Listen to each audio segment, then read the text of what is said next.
भाग्यवती स्त्रियां किसी आचार्य को दान करें और वह आचार्य चाहे तो किसी अन्य ब्राह्मणों को भी दे सकता है। इस प्रकार यह प्रत्येक वर्ष करना चाहिए, 5 वर्षों तक इसको करना चाहिए। 5 वर्ष के बाद इस व्रत का उद्यापन भी कर सकते हैं। तो प्रतिवर्ष जब श्रावण माह आता है, उसकी पूर्णिमा को इस सभादीप का दान किया जा सकता है। इस प्रकार सभादीप का दान भी होता है, भगवान हयग्रीव की पूजा भी होती है और रक्षाबंधन मनाया जाता है। तो रक्षाबंधन मनाने की परंपरा एक तो बहुत प्रचलित है, जो कि भगवती लक्ष्मी ने आज के दिन बलि को राखी बांधी थी। इस कथा को तो बहुत सारे लोग जानते हैं, किंतु एक बार देवराज इंद्र असुरों से युद्ध कर रहे थे, तो 12 वर्ष हो गए युद्ध करते हुए उनको। 12 वर्षों तक देवासुर संग्राम चला और असुर विजयी होते दिखाई पड़ने लग गए और देवता जो थे वह पराजय को प्राप्त होने लगे। तो भगवती सची, जो इंद्र की पत्नी है इंद्राणी, उन्होंने इंद्र से कहा कि आज चतुर्दशी है, कल मैं एक व्रत करूंगी, तब तुम विजय को प्राप्त कर जाओगे।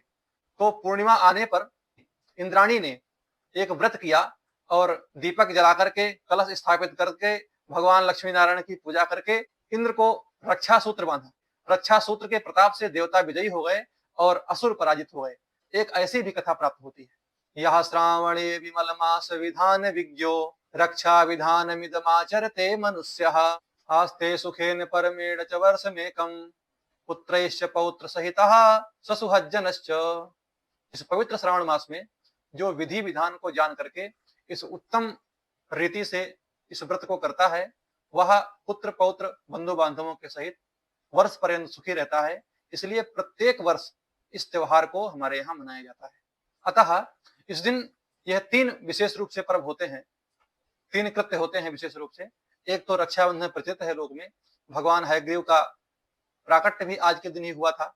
और एक जो ब्राह्मण लोग उपाकर्म करते हैं, तो ब्राह्मणों का उपाकर्म, भगवान हयग्रीव का प्राकट्य और रक्षाबंधन, यह 3 कृत्य इस दिन एक साथ होते हैं। बहुत ही उत्तम संयोग होता है। भारतवर्ष के भारतवासी बहुत ही श्रद्धा से इस पर्व को मनाते हैं। नारायण।